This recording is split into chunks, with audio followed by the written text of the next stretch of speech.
In World War II, there were many different men and women who turned their back on their own countries to side with their nation's enemies.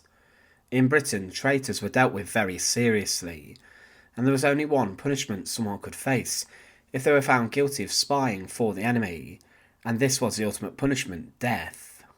They were said to have betrayed their people, king and country, and traitors were dealt with in secret and quietly to ensure that the British morale was not damaged. In fact, some of these men, who had been found guilty of spying for the enemy, were actually executed in secret, their fates being told to the newspapers the day after. But after the conflict there were a couple of men who were actually brought back to England to face their betrayal. John Amery and Lord Haw Haw William Joyce had both worked for the Nazis in some capacity, and they would face high-profile trials, but both met their deaths at the end of the rope on the gallows, with experienced British executioner Albert Pierrepoint bringing their lives to an end. In this documentary we look at the stories of those men who were executed for betraying Britain during World War II. To support our channel, please make sure to subscribe. William Joyce was born in America, specifically in New York, in April 1906. His parents were British, but his father was an American citizen of Irish origin, and his mother was Anglo-Irish. Joyce, for a number of his early years, lived inside of America before his family went back to Ireland. When he was just 15, he was recruited by the British Army during the Irish War of Independence, and he almost at one point in his early life was killed by the IRA when he was walking home from school. After this brush with the IRA, he was then sent to England, as he was said to have been in harm's way. Whilst he was here, he attended university, and specifically he became obsessed with the political beliefs of fascism, and when he attended a Conservative meeting for the candidate of Lambeth North, Joyce was then attacked by a group of communists. During this brawl, he was slashed in the face by a sharp razor, and this left him with a very distinctive scar on his face, specifically one that ran from the corner of his mouth to his ear. He remained a devoted fascist, and he got involved in different organisations, including the BUF, the British Union of Fascists, and he joined them officially in 1932. These were led by Oswald Mosley, and Joyce became a well-known member. He spoke out at meetings, and he was a ferocious speaker who could whip the crowd up a lot. One witness who saw Joyce speak said of his speeches that he was thin, pale and intense. He had not been speaking many minutes before we were electrified by this man, so terrifying in its dynamic force, so vitriolic. But 5 years after joining the BUF, he left the group as he was not happy with their direction, and he started the NSL, the National Socialist League. This was a political group that believed very similar things to what Hitler and the Nazis in Germany were preaching, and they were heavily influenced by the Nazis. But the group later became dissatisfied with Joyce, and they turned against him, and they preferred to look for Hitler for inspiration rather than Joyce. He had for a significant amount of time began to search for a way out of Britain, and he wanted to go and live inside of Nazi Germany.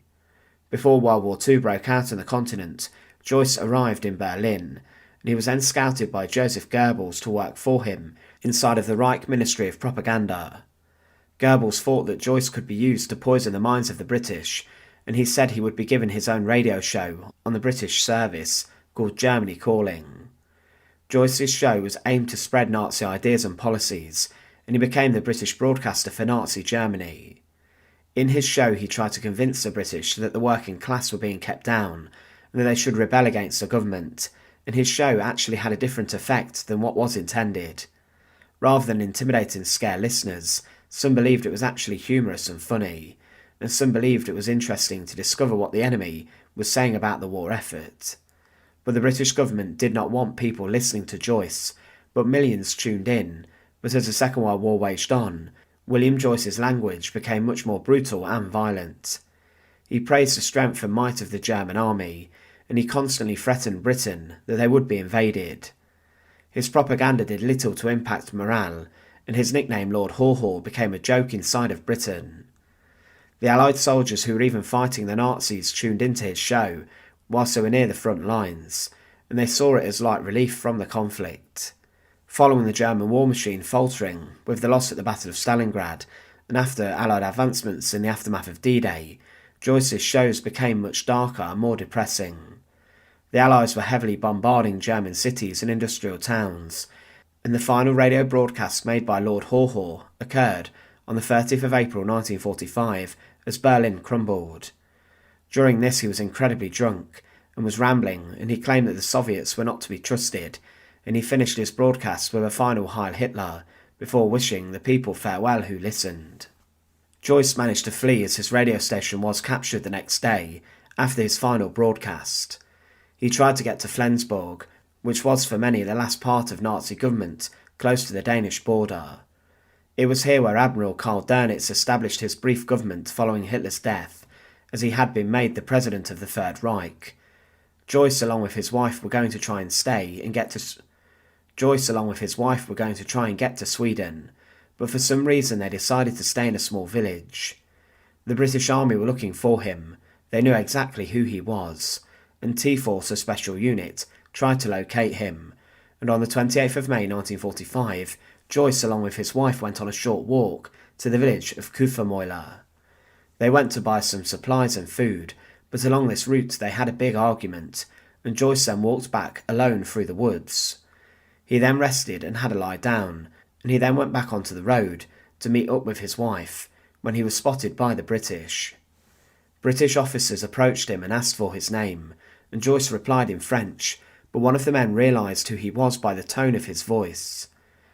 As he went to get his identity papers out, Lieutenant Geoffrey Perry mistakenly thought he was pulling out a gun, and Perry then shot Lord Haw Haw, and after this he was arrested. Through looking at his papers it was clear that the British got the man they wanted, and he was briefly treated inside of a military hospital for his gunshot wound. He was then repatriated to London and was placed on trial. William Joyce was said to have been one of the worst British traitors of the Second World War, and the government wanted the death penalty. He was tried on 3 counts of treason, but there were issues about his citizenship. As he had lied about his country of origin to get his passport, this meant he had invalidated his own citizenship, and thus therefore could never have been a British subject, and only British subjects could be convicted of treason. But the prosecution got around this stumbling block, and he was then sentenced to death, despite appealing. He was held inside of Wandsworth Prison to await his death sentence, and whilst he was on death row he wrote, "I warn the British people against the crushing imperialism of the Soviet Union. May Britain be great once again, and in the hour of the greatest danger in the West, may the standard be raised from the dust, crowned with the words, 'You have conquered nonetheless.'" It was even claimed that he stated that the swastika will be raised from the ground, and that the Third Reich would be resurrected.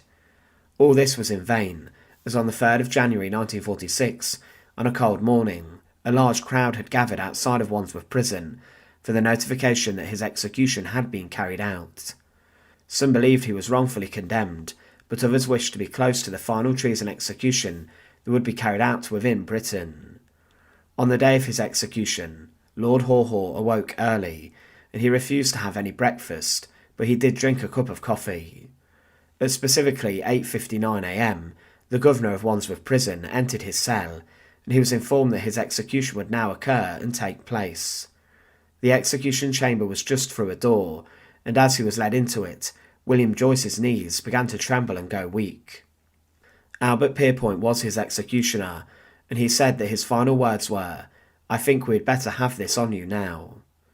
But Joyce was then taken to the trapdoor, where he was to be sent crashing through, and Pierrepoint made final checks of his arms and legs to ensure that when he fell through the trapdoor quickly, it would be enough to kill him. A black hood was then placed over his head, and the noose was secured. Within seconds, Pierrepoint released the trapdoor, and William Joyce was then killed. The force of the drop had allegedly burst open his scar, and it was a rather bloody scene. Less than 10 minutes after he was informed of his execution, the official announcement that Joyce had been executed was secured to the prison gate of Wandsworth, and some men outside then gave a Hitler salute.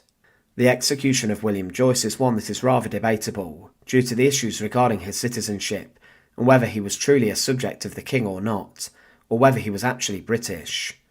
The decision to bring him back to England to face execution is also a strange one, as he could have been condemned in Germany on a gallows such as Hamlin Prison, away from the crowds and celebrity that he had back in Britain. He did not shoot anyone, neither did he take anyone's life during the Second World War, but the British government believed he was one of the most despicable traitors, and for this he needed to go to the gallows for his actions. John Amery was born in Chelsea in London, and he was born to a very well-off family. His father was an MP, a Member of Parliament, and a minister inside the Conservative Party, and his mother was a Hungarian Jewish lady. As a child he misbehaved a lot, and many of his private tutors refused to teach him, and he was then sent to Harrow boarding school, and was said to have been the most difficult boy that the housemaster ever had to deal with. Amery wanted a career in the fledgling movie business and tried to start different ventures, but every single one of them led to failure, and he was even at a young age declared bankrupt. He, at the age of 21, even married a former prostitute, and he tried his best to keep her away from her old life and work, and relied on his father for money. He was politically anti-communist, but he then discovered Nazism and the work of Adolf Hitler. In 1936 he left England for France, and he met with local French fascists and visited other nations, including Nazi Germany and the Reich itself. He then, during the Spanish Civil War, fought for Franco's nationalists and worked in intelligence there. But following the German invasion of France in 1940, during World War II, the nation fell under heavy occupation quickly, and Amery was given the chance to go and work in Germany, but he struggled to obtain the necessary permit to get into Germany. He did get this 2 years later, and he travelled to Berlin to create a British anti-Bolshevik Nazi faction that he would operate inside of Nazi Germany. Hitler had even heard about this and his planned work, and he was pleased with Amery and allowed him to stay in Germany. He was put to work in pro-Nazi propaganda broadcasts with Joseph Goebbels, and these were then sent to Britain in an attempt to break the morale of the British. But these broadcasts actually did very little, and many people actually found them humorous. Amery then joined a group known as the LVF, who volunteered to fight alongside Germans on the Eastern Front, and his dream was to create a British pro-Nazi fighting unit or group, and he came up with the British Free Corps. The first recruits were members of prisoner of war camps, former British soldiers who were arrested and captured, and there were, to begin with, 54 men who said they were willing to fight for the Nazis, but the amount who actually wanted to was less, and the group ultimately failed and could not get off the ground. Amery continued to devote his time in Nazi Germany to writing pro-Nazi propaganda, especially as the Second World War was turning against the Nazis and the Germans. In the final days of World War II, John Amery was captured by Italian partisans as he was attempting to flee near to Lake Como with his mistress. He narrowly avoided a hasty execution by the partisans there, and he was then handed over to the British, who sent him immediately back to England under armed military guard. Amery was said to have been a traitor and was actually accused of 8 counts of high treason. He was locked up in prison before his trial at the Old Bailey, and he claimed during the legal proceedings that he had never attacked Britain directly and had claimed he wasn't necessarily a Nazi but was more instead anti-communist. Further attempts were made to try and prevent Amery getting the death penalty, including trying to make out that he was ill. But this all failed, and he pled guilty eventually to all 8 charges of treason, and the judge then stated that, "John Amery, I am satisfied that you knew what you did, and that you did it intentionally and deliberately after you had received warning from your fellow countrymen that the course you were pursuing amounted to high treason. They called you a traitor, and you heard them, but in spite of that you continued in that course. You now stand a self-confessed traitor to your king and country, and you have forfeited your right to live." Some wanted Amery to receive clemency and a prison sentence, and others tried to make out that he was ill and may have been suffering from tuberculosis, but this was later proved during his post-mortem otherwise. But locked up inside of the condemned cell in Wandsworth Prison in London, Amery smoked heavily whilst his execution ordeal was being prepared. Albert Pierrepoint, the experienced executioner, and also his assistant, H.E. Critchell, were the men who would execute him inside of Wandsworth. Pierrepoint later described Amery as the bravest man he ever had to execute. The day before the execution, he met specifically with Amery and calculated the drop needed to kill him by recording his height and weight. He was 5'7" and weighed 140 pounds, and with this, Pierrepoint calculated the necessary drop needed to snap his neck. The day of John Amery's execution was fixed to the 19th of December 1945 inside of Wandsworth Prison's execution chamber. The execution cell here was actually linked to the gallows room and had been used many times by Pierrepoint and others to bring the lives of condemned criminals to an end.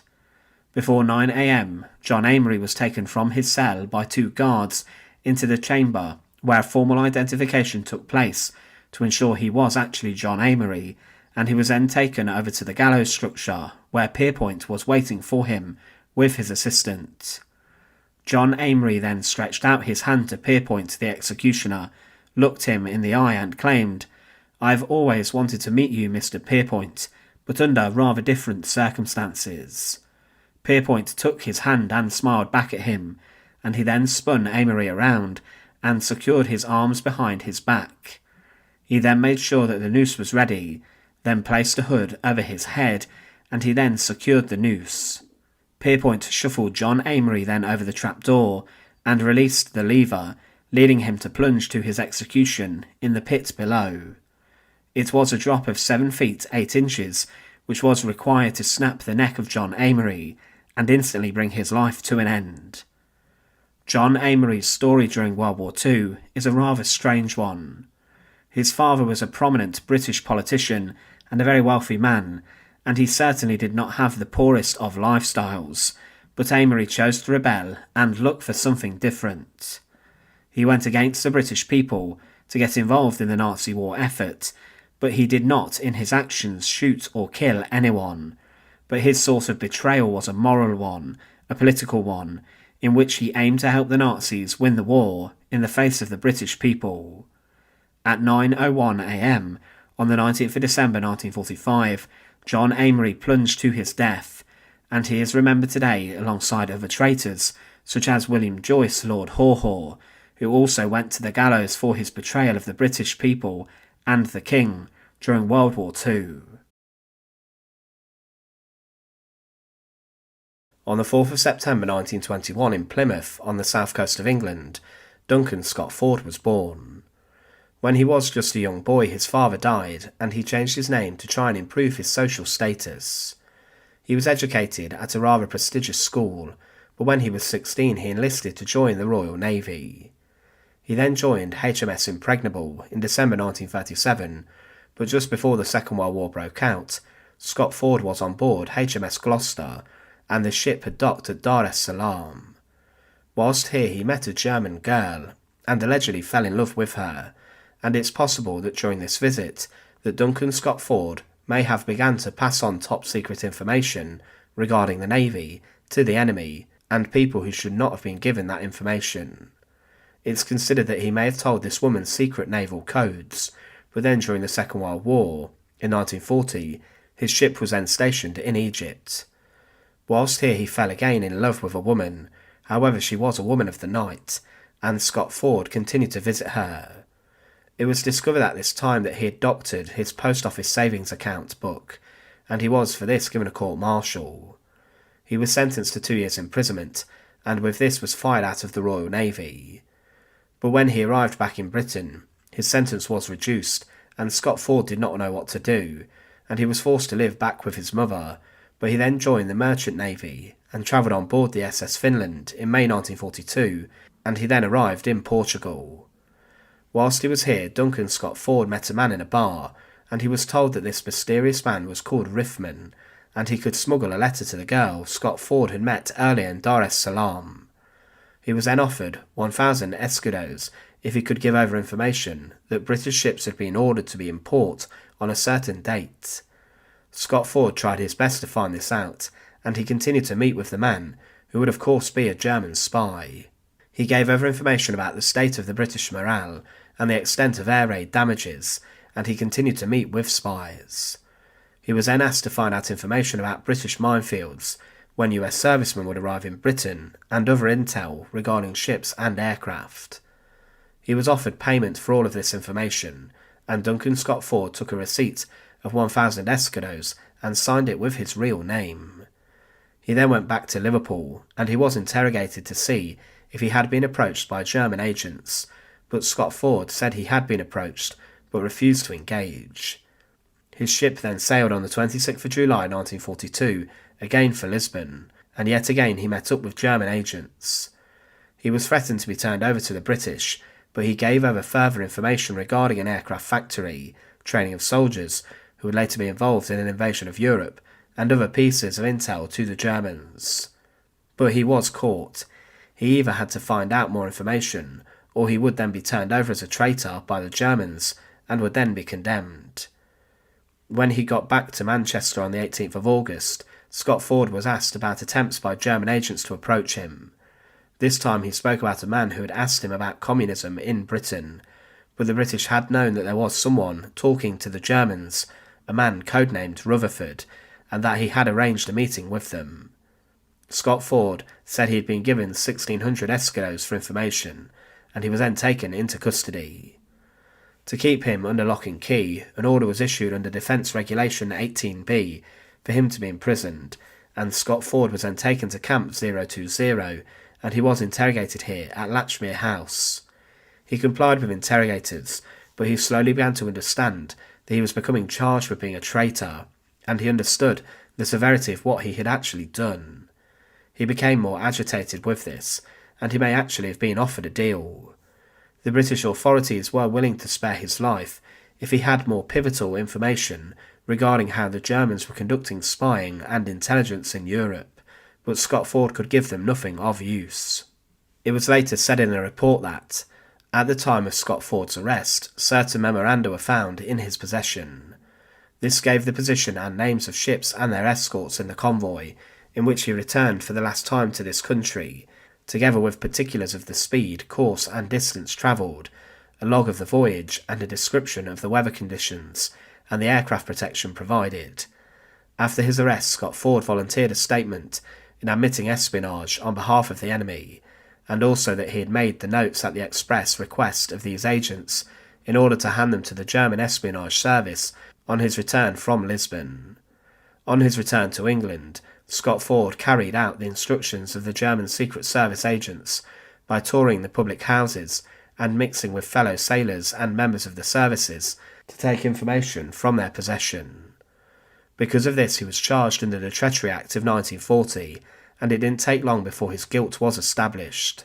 But the only sentence that could be given to him under the Treachery Act was death. It was the first time that the judge in charge had administered a death sentence, and the judge later said, "I had always rather dreaded it, but when the actual moment came, I did it without the slightest trace of emotion." There were investigations to see whether Scott-Ford could be given a reprieve or some form of prison sentence instead, and the commandant of the site refused this, and he believed that there were many inside of Britain who believed that hanging was too good for Duncan Scott-Ford. Let's remember people inside of the UK had been suffering significantly from bombing raids, and someone who was their own betraying them and endangering their country, realm and people was very much someone who they believed did not deserve to live. Scott-Ford was held inside of the condemned person's cell inside of Wandsworth Prison, and he would not have too long to wait until his execution date came. Previously he had met with the British experienced executioner Albert Pierrepoint, who worked out the drop needed to bring Scott-Ford's life to an end. He worked out his height and weight, and with this decided that a drop of 8 feet 5 inches was enough to bring about a fracture or dislocation of the 4th and 5th cervical vertebrae, and bring about the instant death of Duncan Scott-Ford. Pierrepoint helped him into the execution chamber, helped by his assistant Harry Kirk, at 9 AM on the 3rd of November 1942. Everyone who passed by Wandsworth Prison that day had no idea what was happening, as the information about his conviction was kept quiet and secret from the public for morale reasons. Scott-Ford was helped over the trapdoor, and Pierrepoint placed a black cap over his head, and then secured the noose around his neck. Pierrepoint then shuffled the traitor over the trapdoor of the gallows and released a trap pushing a lever, sending Duncan Scott-Ford to his death. The following day after his execution, the public were informed through the newspapers that there had been a traitor condemned inside of Wandsworth, and they published incorrectly that he had betrayed Britain for a measly sum of £18. This wasn't entirely true, and his execution did act as a warning to other sailors who may be approached by the enemy. Duncan Scott-Ford was sent crashing through the trapdoor for his actions against Britain during World War II, and he is remembered, although less so, alongside men such as William Joyce, Lord Haw Haw, for being executed for treason. Fodor Schurch was born in Hammersmith in London on the 5th of May 1918. His father was a Swiss, and was living in Britain at the time, and through this, Schurch held Swiss citizenship as well as a British citizenship. When he was a teenager, he became attracted to a group known as the British Union of Fascists, or the BUF as they're more commonly known, led by Oswald Mosley. This was a fascist political party, which later became banned, but the party claimed it had around 40,000 members at one point, and they had become increasingly more radical, often getting involved in violent confrontations with anti-fascists and people who opposed them. William Joyce, the Second World War Lord Haw Haw, was also a member of the group, but Fodor Schurch, it's believed, continued to go to meetings of the BUF. In 1936 he enlisted to fight in the British Army, and specifically trained as a driver in the Royal Army Service Corps. As the Second World War broke out, he was involved in fighting, especially in the desert against the Axis forces, and in June 1942, Schurch was captured by the enemy at Tobruk during the North Africa campaign. He was interrogated by the German forces, and during this he agreed to become an agent who would pass over intelligence and information to the Axis, including the Nazis and also the Italians. He would maintain that he was a prisoner of war, and during his time inside different prisons and camps, he would speak to members of the British forces who were captured and attempt to gain their trust, and once he found out things about the military, he would then pass over this intelligence to the enemy. He even spoke with Lieutenant Colonel Sir David Stirling, the founder of the SAS, and tried to get whatever information he could. Stirling later gave a statement for evidence for Schurch's trial about this meeting. In this he claimed that Schurch was using a false identity, that of Captain Richards.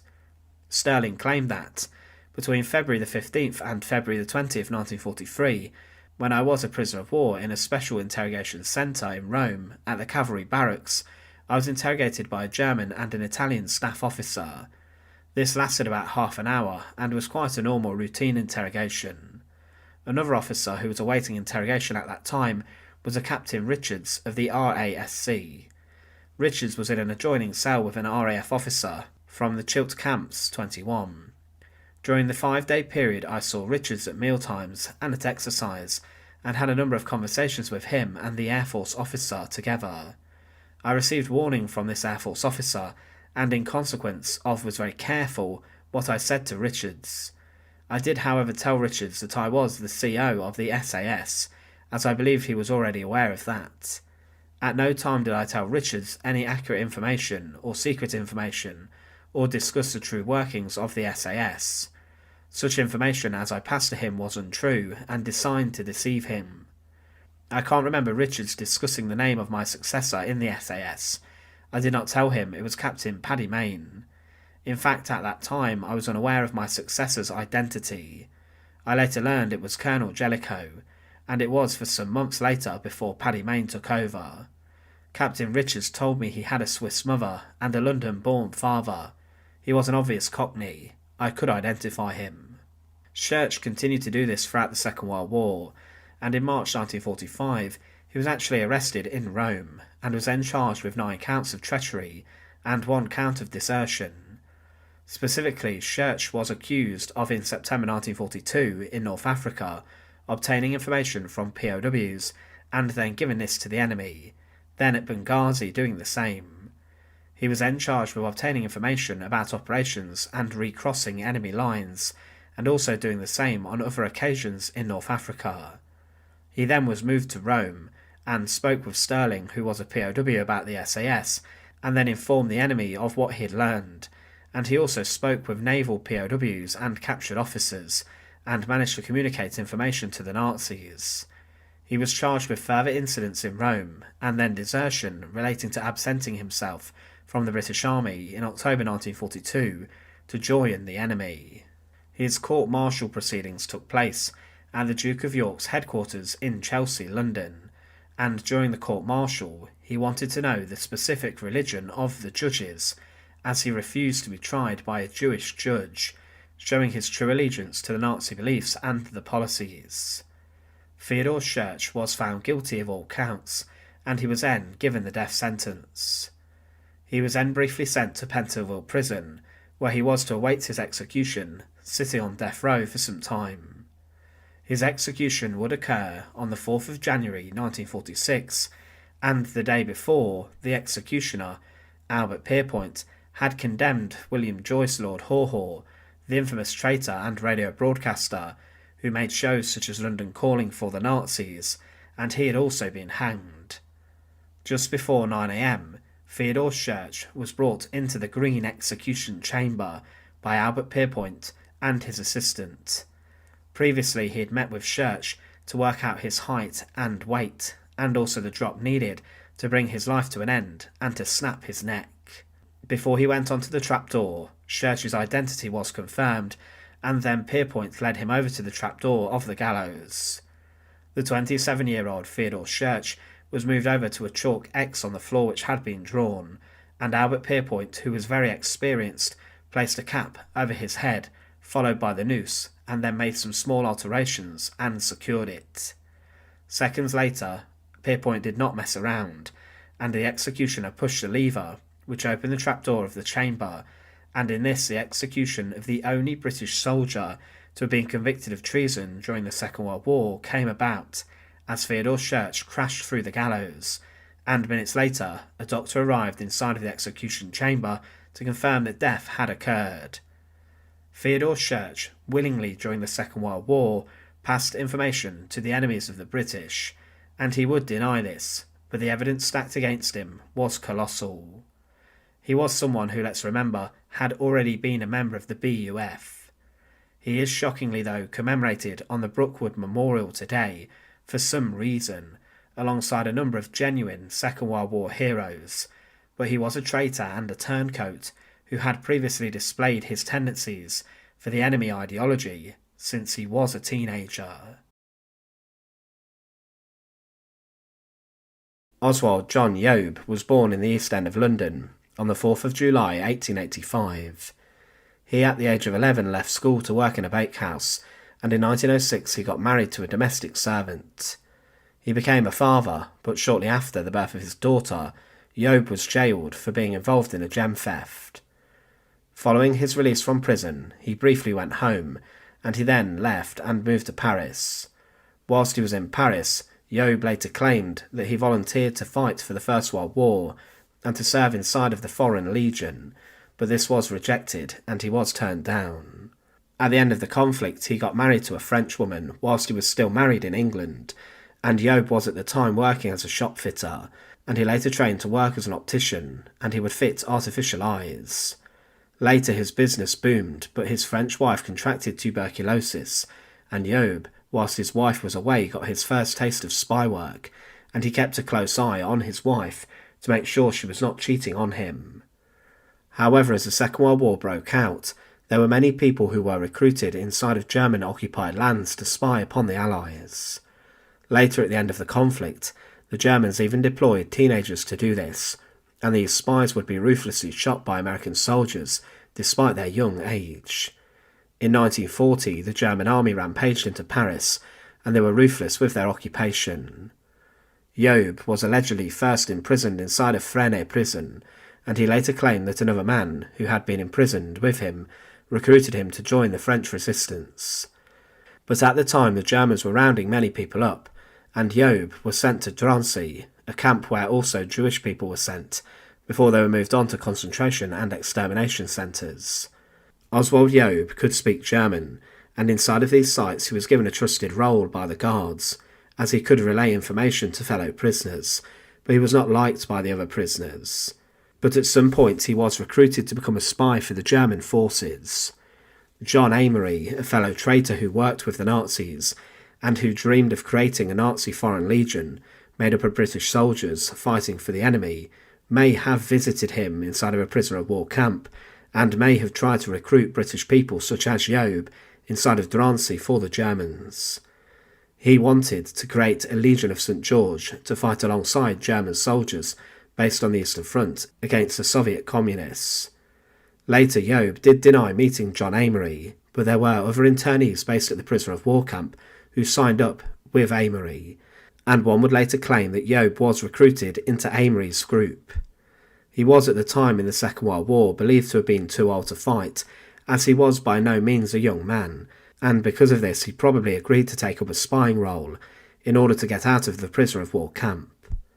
He had been imprisoned by the Germans because of the country of origin, as in the fact he was British, but he was then sent back to Britain. Job arrived by flying boat, and he had a strange and unbelievable story about escaping from the prisoner of war internment camp, and he claimed that he made his way by train and foot onto Spain and Portugal before he was repatriated back to Britain. There were already suspicions in Britain about possible spies arriving back home, and there was one double agent, codenamed Dragonfly, who had been sent a message from German spy masters claiming that there was a courier with a diamond ring and a jewelled tie pin who would pass on money to the double agent. The security at the harbour of Poole on the south coast and the port were very hot on this piece of intelligence, specifically keeping a lookout for someone wearing a jewelled tie pin and a diamond ring, and Job was spotted wearing this tie pin. But when he got back to Britain he went to London, and he was now being closely tracked by MI5. He stayed with his brother and remained undercover, and lived quietly so suspicion would not be aroused immediately. In fact, there was a day where he noticed someone following him when he got off a bus in the capital, and he challenged this man, and then found himself arrested. Following his arrest, Oswald John Job was sent to Camp 010, where he was interrogated, and he then claimed to these officers interrogating him that he had the remarkable escape from German captivity, but no one believed it. At some point during the interrogation, Job came clean and confessed that he had been recruited to spying for the Germans, and then to save his life he made a remarkable offer. Job said he would do anything and would willingly undertake a dangerous mission for the British. He was locked up inside of Camp 020 alongside many other spies, and it was claimed that he was incapable of telling the truth unless under considerable pressure. Other spies did not like him, but he tried to maintain his innocence, and he said he was forced to spy for the Germans, and that if he didn't do this he would have been killed or sent to a concentration camp. Oswald John Job was brought forward to the Old Bailey in London for his trial, the most senior and prestigious court in the land, and he was charged with entering Britain with the intention to spy, and he was accused of disobeying the Treachery Act. This stated that if with intent to help the enemy any person does or attempts or conspires with any other persons to do any act which is designed or likely to give assistance to the naval, military or air operations of the enemy, to impede such operations of His Majesty's forces, or to endanger life, he shall be guilty of felony, and shall on conviction suffer death. Specifically, the Treachery Act 1940 carried only the death penalty for anyone who was found guilty of crimes associated with treason, and betraying the realm of Britain, the King, and the nation during World War II. Job was sentenced to death after being declared a traitor, and he was then sent to Wormwood Scrubs, a prison in London, to await his date with the executioner. Whilst in prison he did try to cheat the hangman by attempting to take his own life, creating a noose from a blackout curtain, but this was foiled. Before his execution he was transferred to Pentonville Prison, where he would lose his life. On the 17th of March 1944, Oswald Job was brought out from the condemned cell into the execution chamber next door. He had in the days before met the experienced British executioner Albert Pierrepoint, who would take the life of many different traitors during World War II. Pierrepoint would calculate the height and weight of Job, and he did this to make sure that he worked out the drop needed to bring his life to an end instantly, snapping his neck. Pierrepoint utilised the long drop method and was very skilled with it. He and his assistant walked Job into the execution chamber, and there was a platform with the trapdoor in the room, and his identity had been confirmed, and Pierrepoint then walked him over to the trapdoor. He had marked on the floor a chalk X, and Job had a black cap thrown over his head before Pierrepoint secured the noose around his neck and adjusted it to make sure it would snap his neck instantly. Once everything was checked, Pierrepoint quickly pushed the lever, and Job fell through the drop, instantly bringing about his death. At the time, no one was told about his execution, and following the death of Oswald John Job, his story was documented in the newspapers. In the months following his execution, the V-1 flying rockets crashed into London, and Job probably was placed inside of the capital to report back upon whether these weapons struck their target and to report to the Germans about the damage made from them.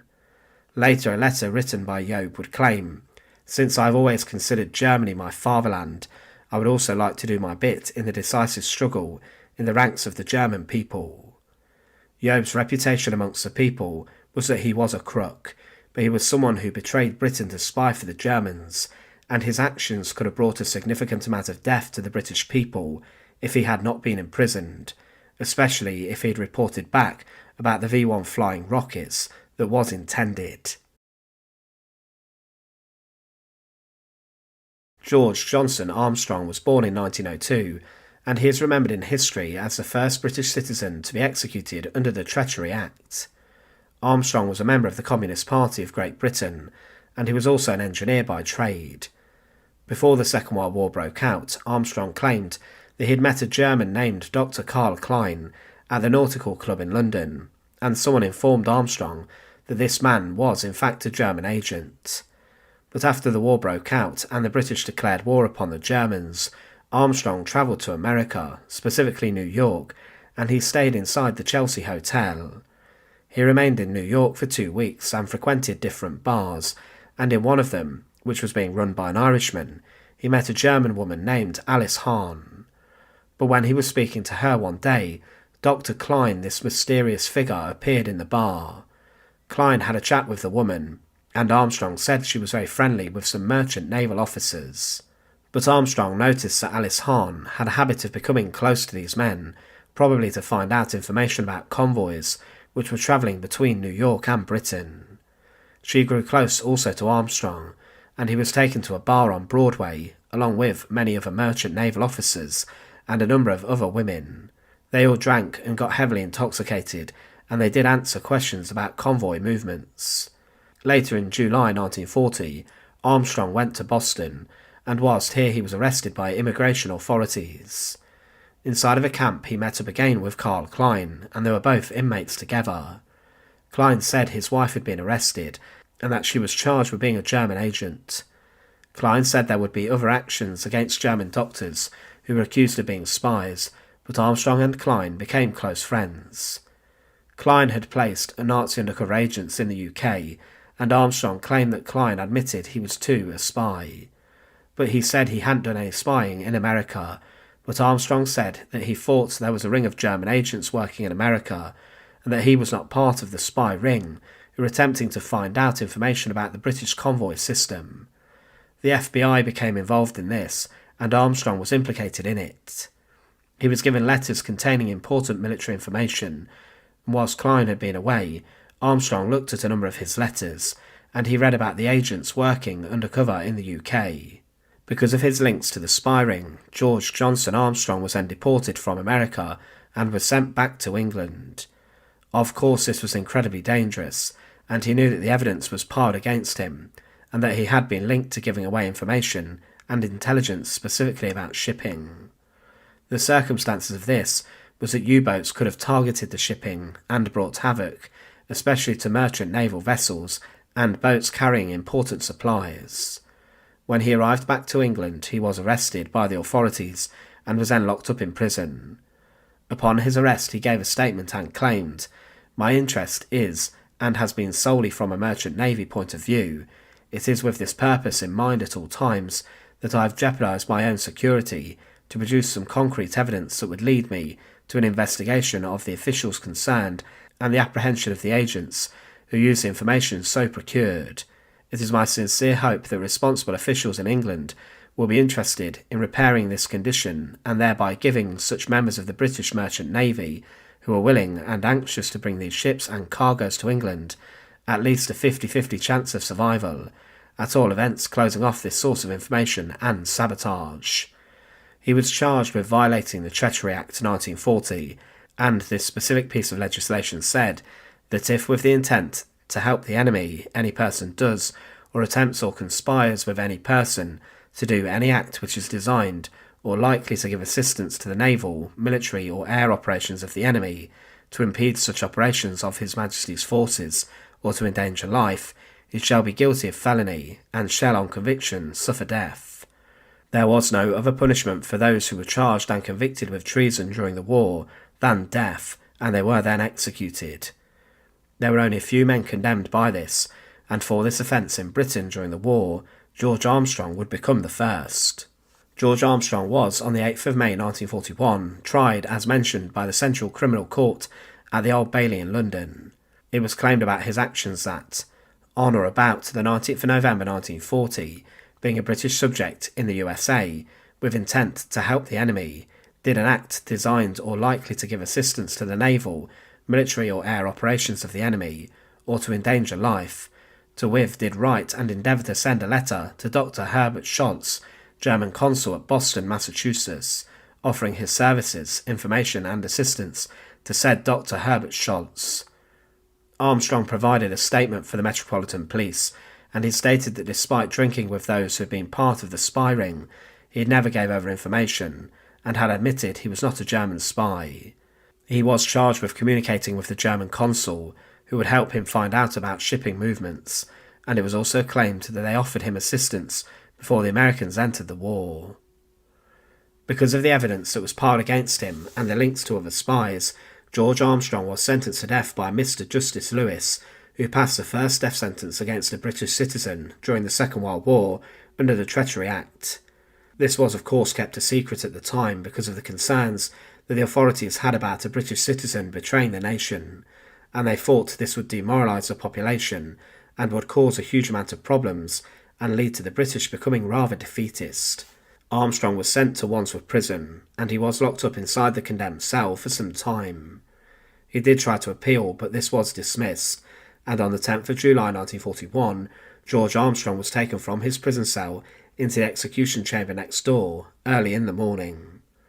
In the days before, he had met with the British executioner Thomas Pierrepoint, the uncle of Albert Pierrepoint.